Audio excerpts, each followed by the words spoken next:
ഹണിറോസ് പറയുന്നത്. പക്ഷേ തന്ത്രി കുടുംബത്തിൽപ്പെട്ട രാഹുൽ ഈശ്വർ ക്ഷേത്രത്തിലെ പൂജാരി ആവാതിരുന്നത് നന്നായി. കാരണം അദ്ദേഹം പൂജാരി ആയിരുന്നുവെങ്കിൽ പൂജാരിയായ ക്ഷേത്രത്തിൽ വരുന്ന സ്ത്രീകൾക്ക് ഡ്രസ് കോഡ് ഉണ്ടാക്കിയേനെ. സ്ത്രീകളെ ഏതു വേഷത്തിൽ കണ്ടാലാണ് അദ്ദേഹത്തിന് നിയന്ത്രണം പോകുന്നതെന്ന് അറിയില്ലല്ലോ. ഭാഷയുടെ കാര്യത്തിലുള്ള നിയന്ത്രണം അദ്ദേഹത്തിന് സ്ത്രീകളുടെ വസ്ത്രധാരണം കാണുമ്പോൾ ഇല്ല എന്നാണ് എനിക്ക് മനസ്സിലായത് എന്നാണ് ഹണിറോസ് പറയുന്നത്.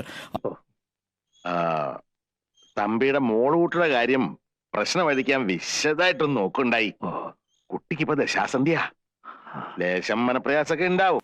ഹണിറോസിന്റെ വിമർശനത്തെ ബഹുമാനത്തോടെ കാണുന്നു, അതിനോട് പൂർണ്ണമായും വിയോജിക്കുമ്പോഴും ഒരുപക്ഷെ ഹണിറോസ് ശ്രദ്ധിച്ചു കാണില്ല, അമ്പലത്തിലും പള്ളിയിലും ഒക്കെ ഡ്രസ് കോഡുകളുണ്ട്. ചിലപ്പോ ചുരിദാറായിരിക്കും. രണ്ട്, നിയന്ത്രണം എന്റെ പോകുന്നത് കൊണ്ടല്ല, സമൂഹത്തിൽ ഒരുപാട് തരം ആൾക്കാരുണ്ട്. ആ ആൾക്കാരുടെ പൊതുവേദിയിലേക്ക് പോകുമ്പോൾ വസ്ത്രധാരണത്തിൽ മാന്യത ഉണ്ടാകണം. കൊള്ളാം മോനെ, നിന്നെ നിരുത്സാഹപ്പെടുത്തുന്നില്ല, എനിക്ക് പരിപൂർണ വിശ്വാസമായി. സാരി ഉടുത്തത് കൊണ്ട് ആർഷഭാരത സംസ്കാരം ആവില്ല. ഇപ്പം ടിപ്പ് ബർസാ പാനിയിൽ രവീന ടണ്ടൻ ഉടുക്കുന്നത് പോലെ സാരി ഉടുക്കുകയാണെങ്കിൽ സംസ്കാരത്തിന്റെ അളവ് പോലാണെന്ന് ആരും പറയില്ല. നിസ്സാരമായിട്ട് തള്ളരുത്, ഇത് നമ്മുടെ പ്രസ്റ്റീജ് ഷൂസാ. അപ്പോ വസ്ത്രധാരണത്തിൽ ചില മാന്യയും മിതത്വവും വേണം എന്ന് പറയുന്ന ഒരു വളരെ ലിമിറ്റഡ് പോയിന്റ് അല്ലേ. ഇനി ഒരു വരി കൂടി, ഇത് സ്ത്രീകളുടെ കാര്യത്തിൽ മാത്രമാണോ പുരുഷന്മാർക്കും ഉണ്ടോ? എന്തു പറയണ?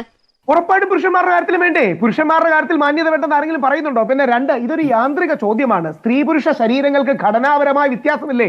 സ്ത്രീ പുരുഷ, നമ്മൾ അമ്പലത്തിൽ പോയി ഷർട്ട് ഊരിട്ടാണ് കയറുന്നത് എന്ന് പറഞ്ഞ് സ്ത്രീകൾ ഷർട്ട് ഊരിട്ടാണോ കയറുന്നത്? അപ്പൊ സ്ത്രീ പുരുഷ പത്മനാഭസ്വാമി ക്ഷേത്രത്തിൽ മറയ്ക്കാതെ കയറിയില്ലേ നായ സ്ത്രീകളുടെ കാലത്ത്? നീ എന്റെ മരുമകനാണേലും ഒരു പഴഞ്ചനാടേ. അവിടെയാണ് ശ്രീ അരുൺ, മറയ്ക്കൽ സമരം നമ്മുടെ നാടിന്റെ നവോത്ഥാനമാണ്.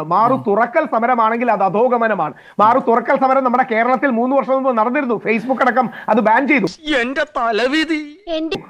മറയ്ക്കൽ സമരം നവോത്ഥാനമാണ് അങ്ങൊക്കെ പറയുന്നത് പോലെ. പക്ഷെ തുറക്കൽ സമരം ഒരു നവോത്ഥാനമായി ചിത്രീകരിക്കരുത്. കാരണം നമ്മുടെ കൊച്ചു പെൺകുട്ടികൾ കണ്ടു വളരുകയാണ്. നമ്മുടെ 8ലും 9ലും 10ലും കോളേജിലും ഒക്കെ പഠിക്കുന്ന പെൺകുട്ടികളിൽ ഇതൊരു നെഗറ്റീവ് എഫക്ട് ഉണ്ടാക്കും. മാന്യത എന്ന് ഉദ്ദേശിച്ചത് എന്താണ് അഡ്വക്കേറ്റ് രാഹുൽ ഈശ്വർ? എന്നെ കൊണ്ടൊന്നും പറയിക്കണ്ട. ഹണിറോസിന്റെ വസ്ത്രധാരണം എന്തേ ഇങ്ങനെയെന്ന് ഒരിക്കലെങ്കിലും ചിന്തിക്കാത്ത ഒരു മലയാളിയെങ്കിലും ഉണ്ടോ? ഞാൻ വിദേശത്ത് പോയിട്ടുണ്ട്. ഇതൊക്കെ ഹണിറോസ് ഒക്കെ കുറച്ചുകൂടി അധികം വസ്ത്രം ധരിക്കുന്നെന്ന് എനിക്ക് തോന്നുന്നത്. കൊടുത്തിട്ട് കണ്ണാടി എടുത്ത് കാണിച്ചു കൊടുക്കടാ. പൊതുസ്ഥലമല്ലേ ഈ കോവളം ബിക്കിനി ഇട്ട് ആൾക്കാർ നദിയിൽ ഇറങ്ങുന്നതോ കടലിൽ ഇറങ്ങുന്നതോ പോലെ ബിക്കിനി ഇട്ടാണോ ആരെങ്കിലും ഇനോഗ്രേഷൻ പോകുന്നത്? എനിക്കൊന്നും അറിയാൻ മേലടോ, എന്റെ തല ചുറ്റുന്നു. ഈ താങ്കൾ വിദേശത്ത് പോയിട്ടില്ലേ? ഞാൻ വിദേശത്ത് പോയിട്ടുണ്ട്. വിദേശ പല സ്ഥലങ്ങളിലും അവിടെ ഹണിറോസിന്റെ അത്ര പോലും വസ്ത്രമിടാതെ ആൾക്കാരെ സഞ്ചരിക്കുന്നില്ലേ രാഹുൽ? അവർക്ക് താല്പര്യമുള്ള വസ്ത്രം ധരിക്കുന്നു. അതിൽ ഇറുകിയ വസ്ത്രമുണ്ടാവാം, അയഞ്ഞ വസ്ത്രമുണ്ടാവാം, അതൊക്കെ അവരുടെ ചോയ്സ് അല്ലേ?